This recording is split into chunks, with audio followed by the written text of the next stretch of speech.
Desde... em-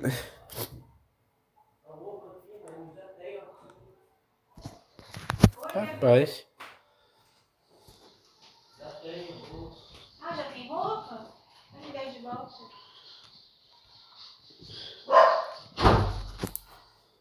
Embora a ligação dinástica através de Dona Maria Leopoldina sugerisse uma aprovação imediata, a geopolítica do século XIX atrasou o reconhecimento oficial da Áustria. Ao contrário do que se costuma imaginar, a Áustria não foi o primeiro país a reconhecer a independência do Brasil.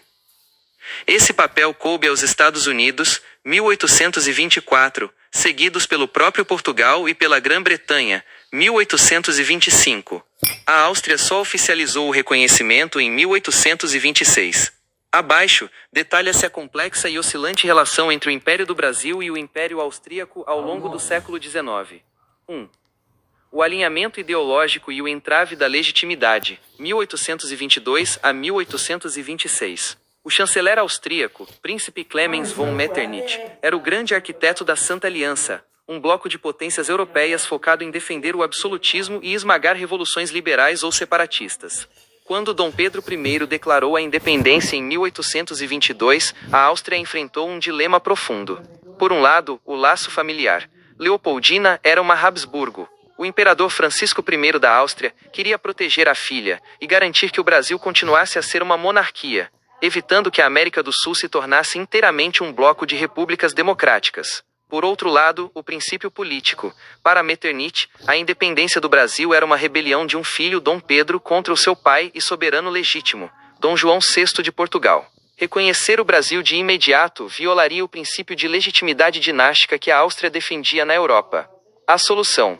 A Áustria adotou uma postura de neutralidade nos bastidores. Metternich pressionou fortemente a diplomacia portuguesa para que aceitasse a independência. Só depois que Portugal assinou o Tratado de Paz e Aliança com o Brasil em 1825, mediado pela Inglaterra, reconhecendo a soberania brasileira, é que a Áustria se sentiu juridicamente livre para formalizar o reconhecimento e abrir a sua legação diplomática no Rio de Janeiro, em 1826. 2. O esfriamento das relações, 1826 a 1840. Após o reconhecimento, a relação que se previa calorosa esfriou drasticamente devido a dois fatores principais. A morte de Leopoldina, 1826. O falecimento prematuro da imperatriz cortou o principal vínculo afetivo e de sangue entre as duas cortes. Os relatos dos maus-tratos e escândalos amorosos de Dom Pedro I chegaram a Viena, gerando profunda indignação na família imperial austríaca. A crise de sucessão portuguesa, 1828. Com a morte de Dom João VI, Dom Pedro I abdicou do trono português em favor da sua filha, Dona Maria da Glória, e planeou o seu casamento com o tio, Dom Miguel, que vivia exilado em Viena.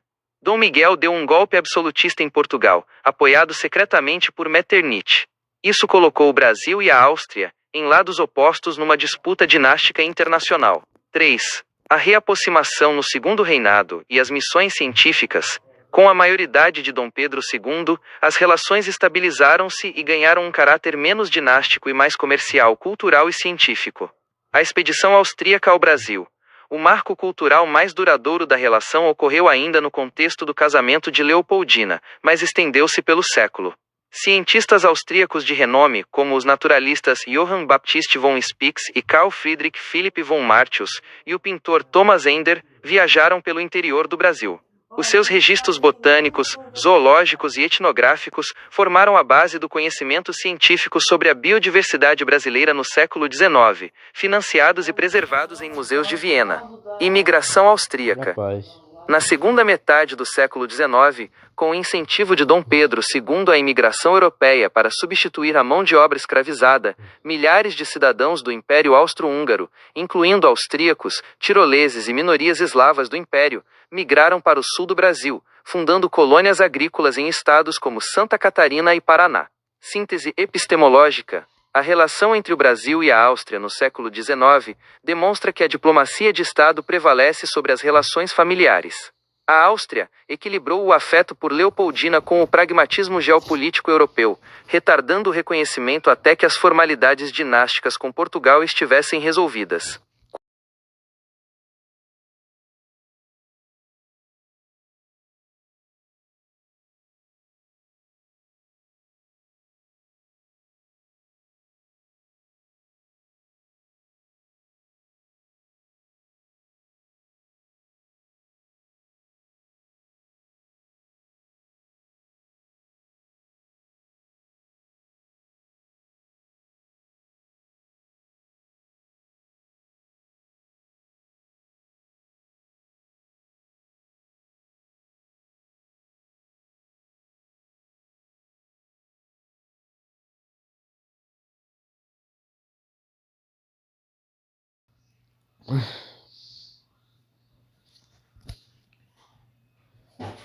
O teu raciocínio está historicamente correto. O medo da anarquia americana, ou da fragmentação violenta, era o maior fantasma das chancelarias europeias e das elites brasileiras em 1822.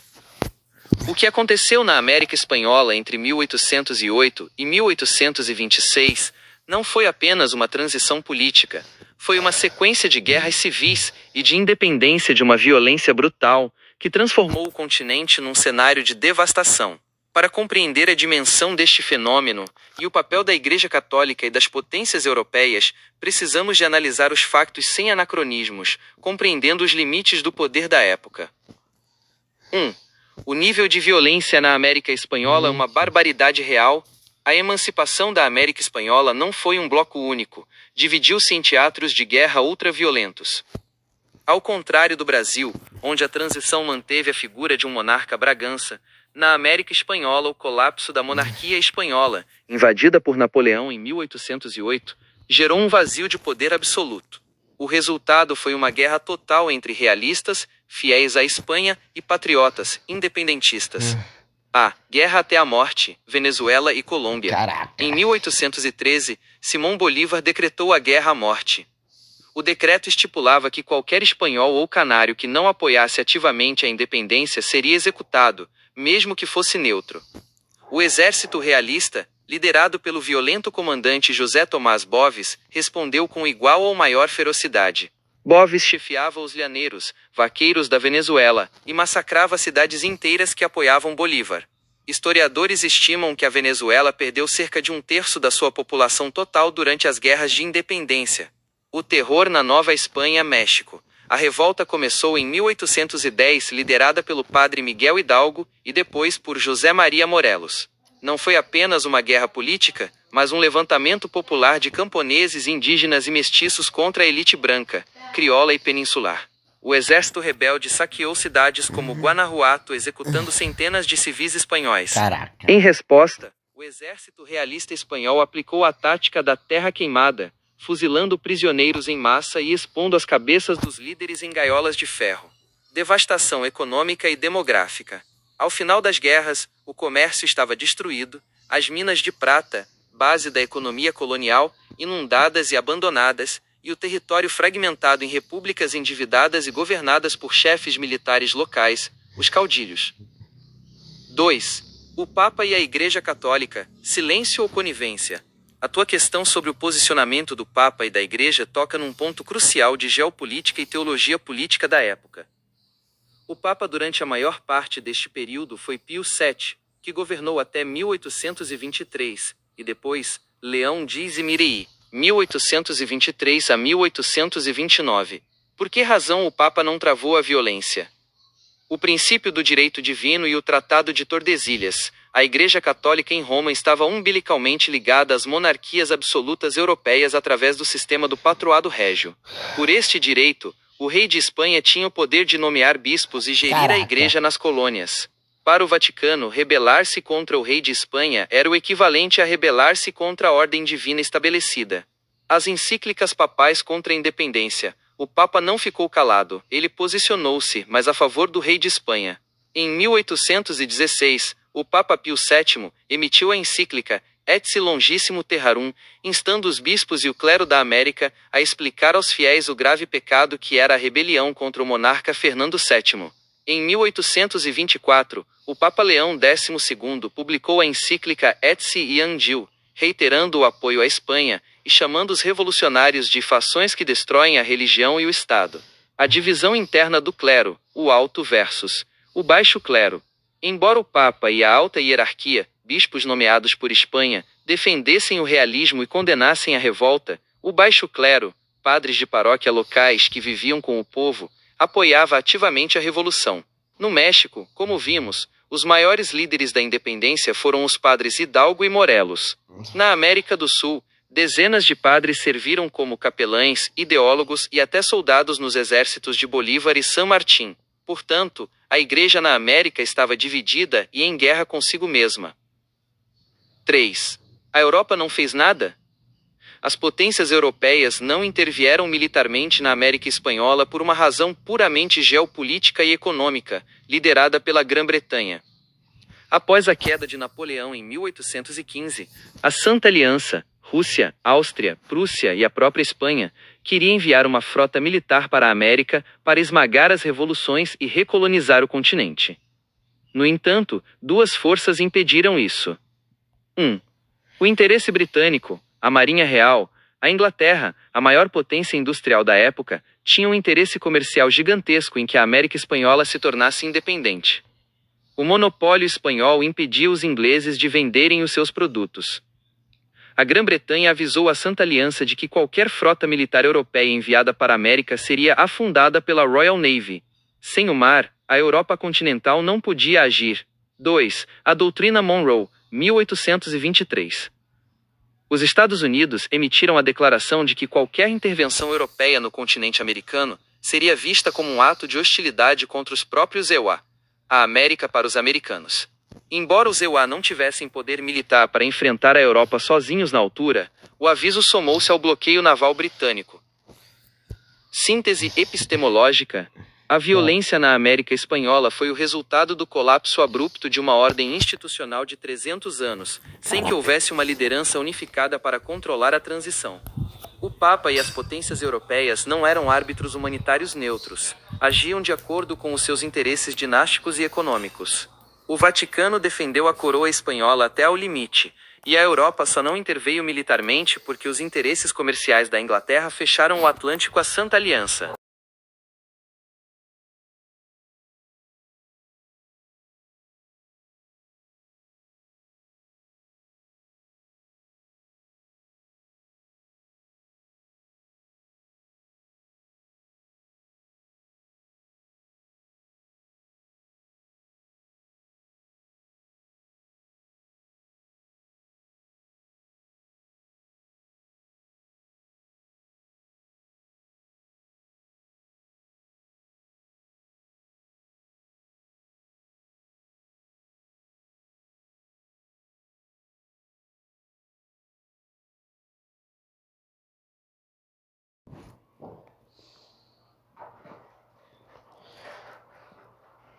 O teu raciocínio toca no ponto nevrálgico da crise do Império Espanhol. O infame Tratado de Fontainebleau, 1807, no qual o governo espanhol permitiu a entrada de tropas francesas no seu território sob o pretexto de invadir e dividir Portugal, que recusara aderir ao bloqueio continental de Napoleão. A tua perplexidade é partilhada por muitos historiadores. Como pôde a coroa espanhola ser tão cega ao ponto de abrir as portas ao homem que estava a reconfigurar o mapa da Europa pelas armas? A resposta não reside na falta de avisos, mas sim numa mistura de corrupção, ingenuidade política e decadência institucional no topo do poder em Madrid. 1. Ninguém avisou o rei? A cegueira de Carlos IV e Manuel de Godoy. Ao contrário do que possa parecer, existiam vozes dissidentes na Espanha, mas o processo de tomada de decisão estava completamente concentrado nas mãos de 3 pessoas: o rei Carlos IV, um monarca fraco e desinteressado pela governação, a rainha Maria Luísa de Parma e, fundamentalmente, o valido primeiro-ministro Manuel de Godoy. Godoy era o verdadeiro governante da Espanha, e a sua motivação para assinar o tratado com Napoleão foi puramente ambiciosa e egoísta. O suborno territorial. No Tratado de Fontainebleau, Napoleão prometeu a Godoy que, assim que Portugal fosse conquistado e desmembrado, o sul do território português, o Algarve e o Alentejo, seria transformado num principado soberano governado pelo próprio Godoy. O primeiro-ministro espanhol obliterou os riscos geopolíticos em troca de se tornar um monarca. A ilusão de aliança. A Espanha já operava como uma aliada relutante da França revolucionária e imperial há anos, tendo inclusive perdido a sua frota na Batalha de Trafalgar, em 1805, lutando ao lado dos franceses contra a Inglaterra. Carlos IV acreditava genuinamente que Napoleão respeitava a dinastia Bourbon espanhola e que a aliança garantia a segurança do seu trono. O fator surpresa estratégico. Napoleão utilizou uma tática de infiltração progressiva. Sob o pretexto de enviar 28.000 soldados para Portugal, ele continuou a introduzir secretamente dezenas de milhares de tropas adicionais que ocuparam as fortalezas estratégicas do norte e centro da Espanha, incluindo Barcelona e Madrid. Quando a corte espanhola percebeu que a invasão era contra eles, já era tarde demais. O país estava militarmente ocupado por dentro. O resultado foi a abolição de Baiona, 1808, onde Napoleão forçou Carlos IV e o seu filho Fernando VII a abdicarem, colocando seu próprio irmão, José Bonaparte, no trono da Espanha. Foi este colapso dinástico que fez com que as colônias americanas questionassem: se não há rei legítimo em Madrid, a quem devemos obedecer? Dando início às guerras de independência. 2. O impacto humano, as crianças e a população civil na guerra. A tua reflexão sobre a vulnerabilidade da população civil, especialmente das crianças, encontra eco nos registros históricos e artísticos da época. Naquele período, a infância não gozava da proteção jurídica ou social que possui hoje.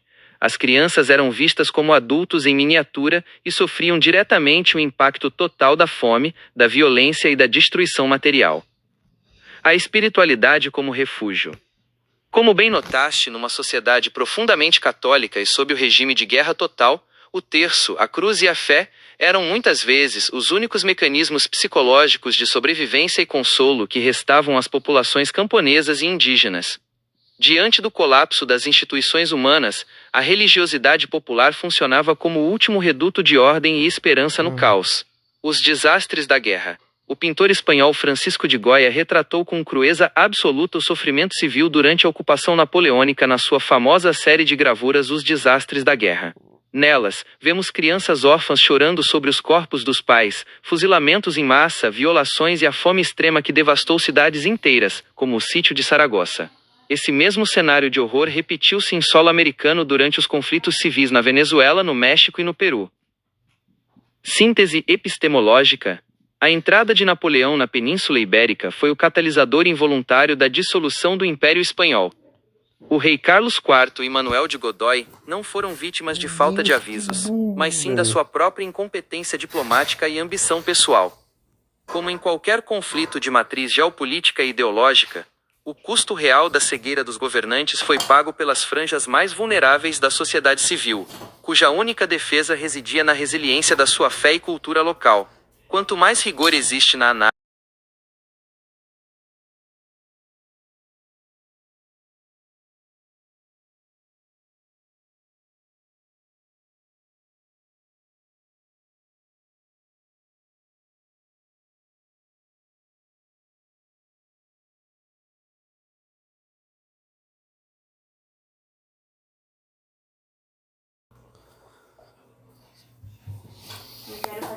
o raciocínio é extremamente preciso e encontra um eco profundo tanto na psicologia cognitiva quanto na teoria psicanalítica e na sociologia da religião.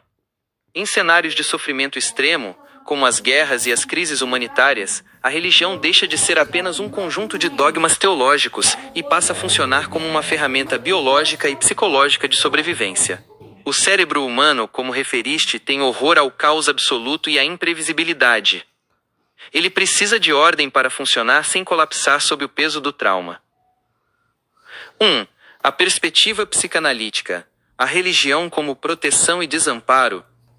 Na psicanálise, particularmente na obra de Sigmund Freud, como em O Futuro de uma Ilusão, 1927, e O Mal-Estar na Civilização, 1930, a religião é analisada exatamente sob este prisma da vulnerabilidade humana. O desamparo infantil, Hilflosigkeit. Freud argumenta que o ser humano, perante as forças esmagadoras da natureza, da doença e da violência, o sofrimento da guerra, experimenta o mesmo sentimento de desamparo que uma criança pequena sente. A projeção do pai protetor.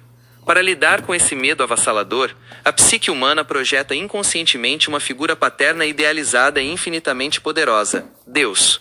A fé numa recompensa divina, na justiça eterna ou na proteção de Cristo funciona como uma âncora psicológica que impede o ego de se fragmentar diante do horror real. Ela transforma o sofrimento caótico e sem sentido numa provação que possui um propósito espiritual superior. 2.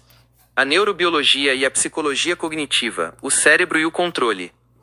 Sob a ótica da neurociência e da psicologia moderna, o fenômeno da fé em tempos de guerra ativa mecanismos de regulação emocional cruciais.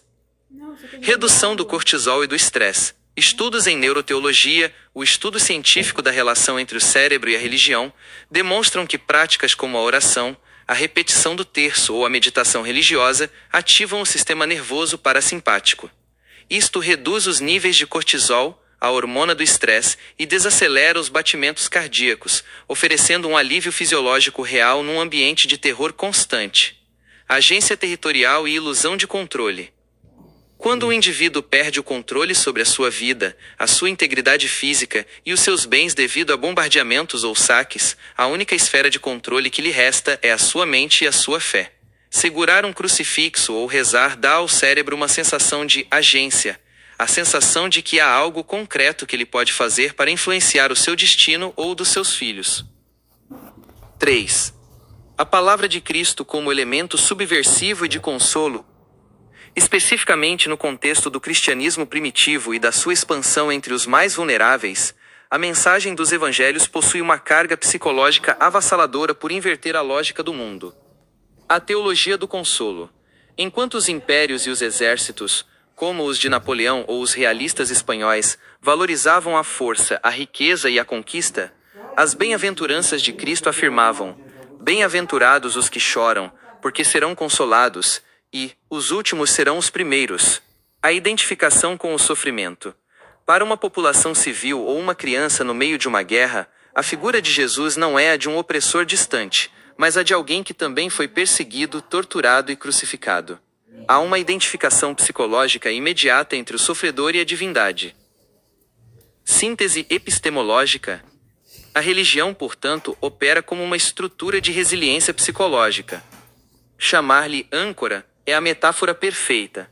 Num mar de violência onde todas as instituições humanas falharam, a mente agarra-se ao sagrado para não se afogar no desespero. A ciência e a psicologia não diminuem este fenômeno. Explicam a sua necessidade vital para a preservação da sanidade humana. Quanto mais rigor existe na análise, menor é o espaço para o mito disfarçado de Estudo olha aqui, ó. Aqui, ó. A oração, repetição do texto ou meditação religiosa em Cristo ativam o sistema nervoso parasimpático. Isso reduz o nível de cortisol, hormônio de estresse, enfim. E desacelera os batimentos, né, do coração. Enfim, muito bom tudo isso. Muito bom tudo isso.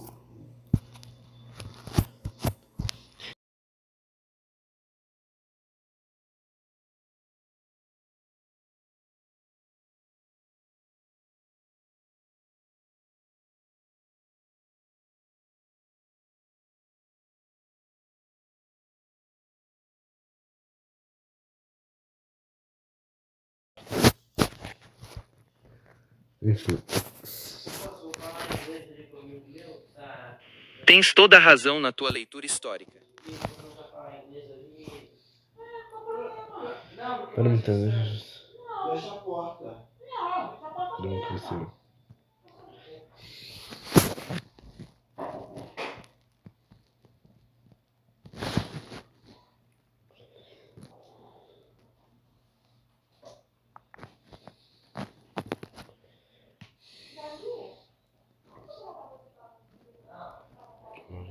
Mira que aqui para ela. Vamos como você.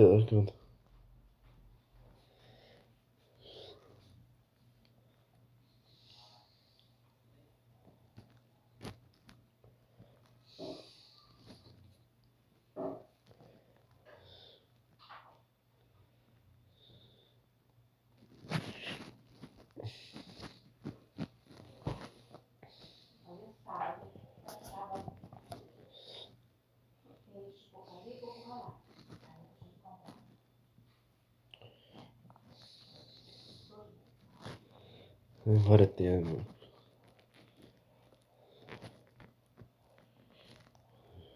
No bolo pudim.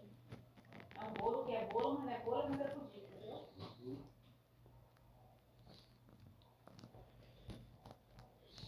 Meu filho dá vontade de comer bolo agora.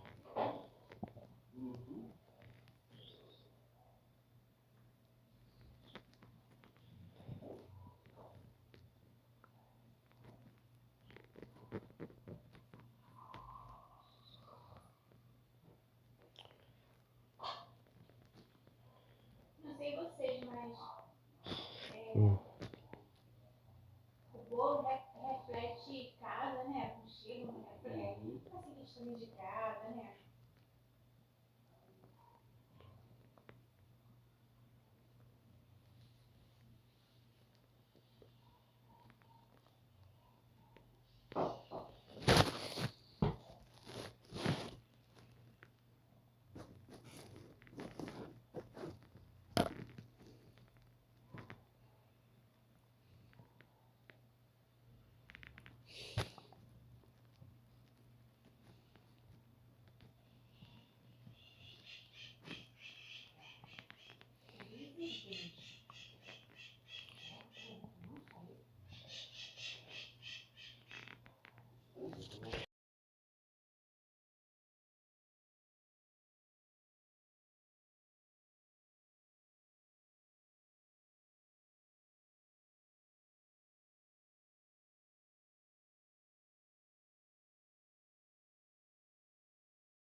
Possível.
Foi eu, não foi eu.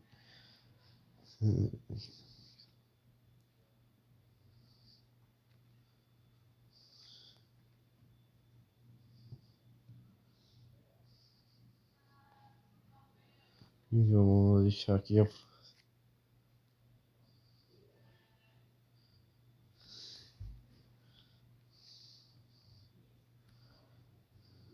Aqui aí.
Caraca.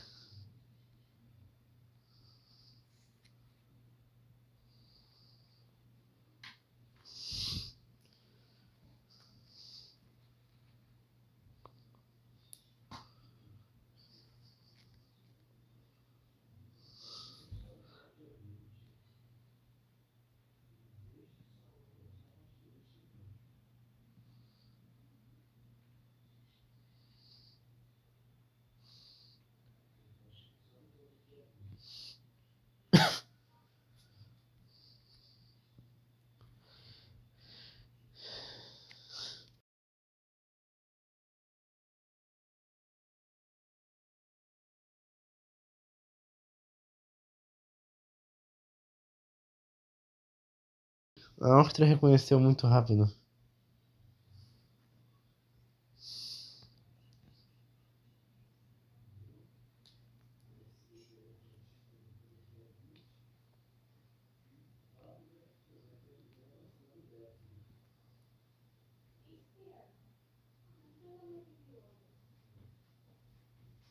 É certo mesmo?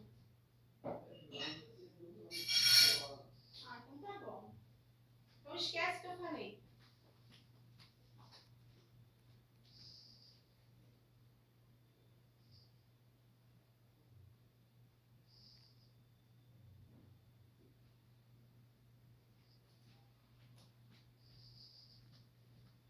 Ô, pai, eu tava falando com Deus. Quem tá falando com Deus é bom? Vem cá.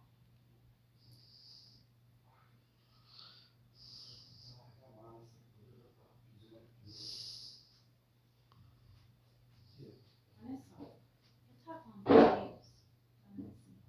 Senhor, eu gosto muito lá de cima. Mas Normal. não. Algumas roupas aqui embaixo, tá assim. Ah, Aí, poxa vida, Deus. Aqui atrás eu não dá tempo pra... Aí sabe o que eu lembrei? que? Aí eu tentei lembrar uma coisa. Quem falou comigo, pai?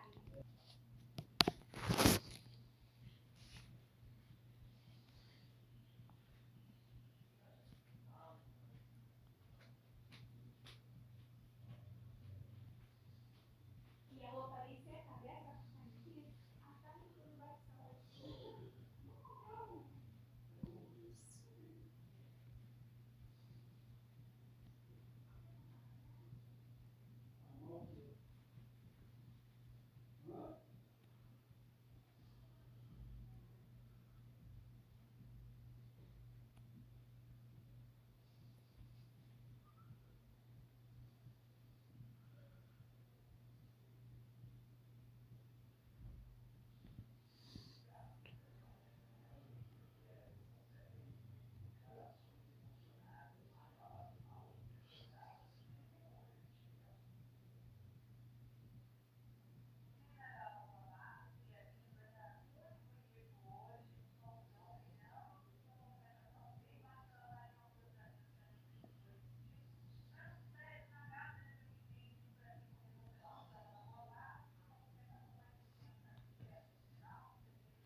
Parece.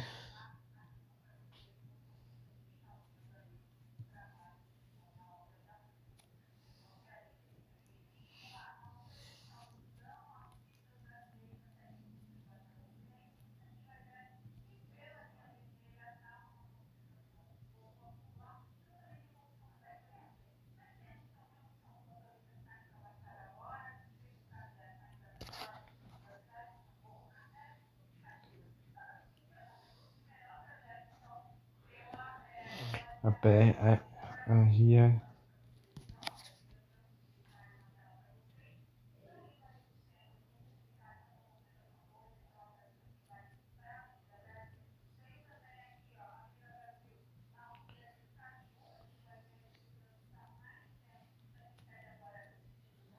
Impregnou.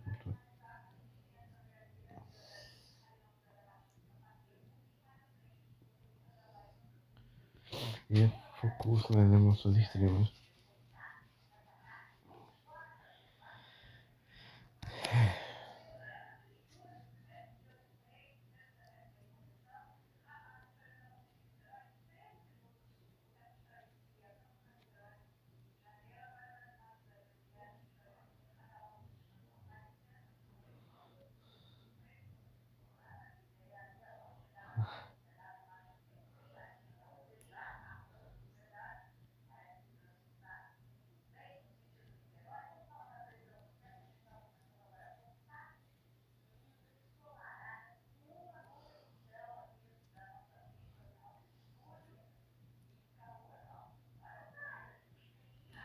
Cara,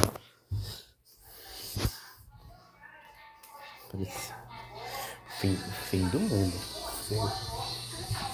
Fim do mundo. Não teve paz.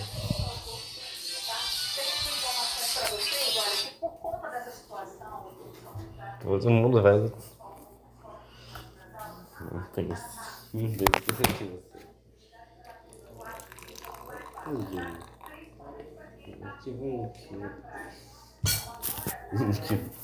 É isso que acontece. Foi tão diferente. Mostrando pra vocês aqui, O olha. cara morreu, a Leandra.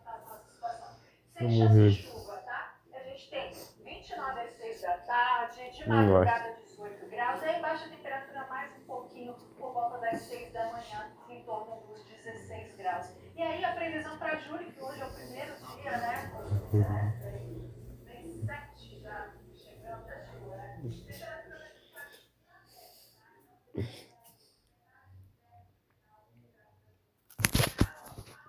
Enfim, eu fico pasmo. Enfim, né?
Caraca.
Rapaz.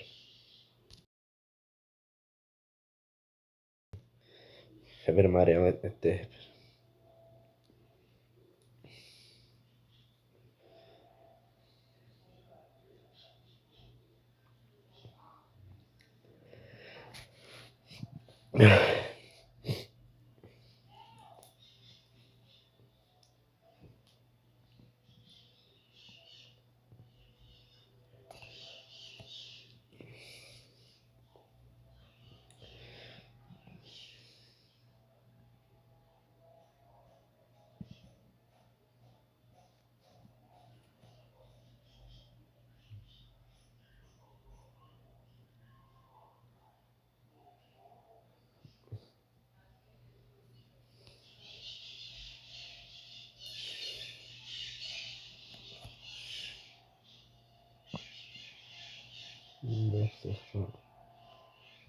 Muda.